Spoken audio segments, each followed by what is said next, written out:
Hai, assalamualaikum. Kembali lagi di Daily Mini Vlog keseharian ibu rumah tangga. Dari pembuka awal video sudah bisa ditebak ya teman-teman, saya mau buat apa. Nah, bahan-bahan yang saya gunakan seperti yang ada di video. Pada saat pembuatan kuenya nanti ada 3 adonan yang akan kita buat. Nah, yang pertama saya buat itu saya beri nama adonan A. Langkah pertama kita pecahkan 2 butir telur, kemudian kita tambahkan 12 sendok makan gula pasir. Setelah itu kita whisk sampai gula pasirnya halus. Kalau teman-teman mau blender juga boleh.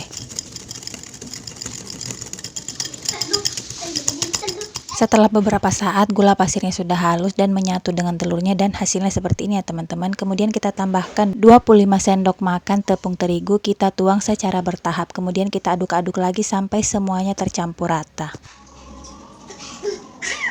Selanjutnya saya tambahkan 500 ml santan kental dan ini saya tuang secara bertahap juga.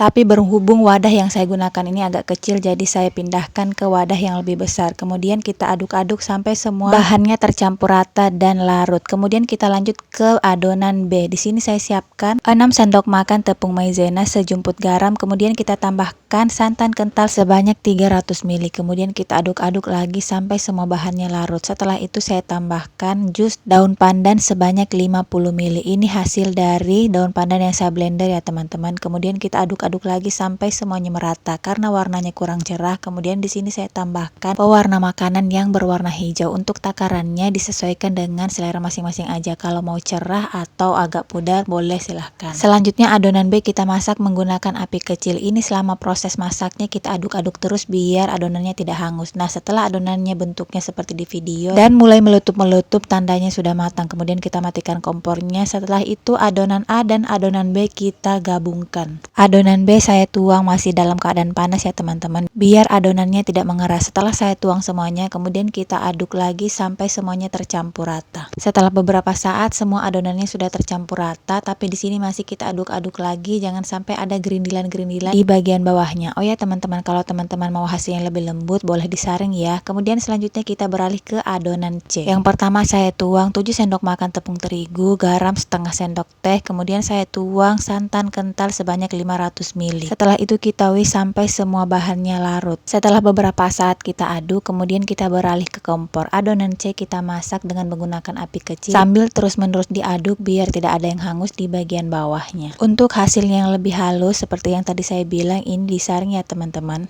Nah, ini dia hasilnya yang sudah saya saring. Kemudian adonan C ini kita tuang ke dalam botol kecap atau botol saus. Teman-teman juga bisa menggunakan plastik segitiga. Langkah selanjutnya waktunya kita cetak kuenya. Nah, ini cetakannya sebelumnya sudah saya baluri dengan minyak goreng biar tidak lengket ya. Nah, adonannya ini kita tuang jangan sampai penuh karena pada saat proses masak nanti ini akan ngembang. Nah, setelah adonan warna hijaunya kita tuang, selanjutnya kita tuang adonan yang berwarna putih. Kita lakukan seperti yang ada di video ya teman-teman. Setelah itu waktunya kita kukus. Nah, sebelumnya kukusannya sudah saya panaskan atau airnya sudah dalam keadaan mendidih. Kemudian kita tuang sampai semuanya habis. Kita kukus selama 20 menit. Nah, setelah 20 menit alhamdulillah kuenya udah matang. Tapi ini sudah kukusan yang kedua ya teman-teman. Untuk kukusan yang pertama tadi tidak sempat saya record. Kuenya kita angkat sampai semuanya habis. Setelah itu kita diamkan sampai dingin, dan setelah dingin kita lepaskan dari wadahnya. Dan ini dia alhamdulillah kue nona manisnya sudah jadi. Teksturnya lembut, legit, untuk rasanya sudah pas, manisnya dan gurihnya Masya Allah. Berhubung kegiatan masak-masak saya udah selesai, kalau begitu videonya sampai di sini dulu ya teman-teman. Terima kasih sudah menonton video saya sampai akhir. Semoga bermanfaat. Thanks for watching. See you next video. Assalamualaikum warahmatullahi wabarakatuh.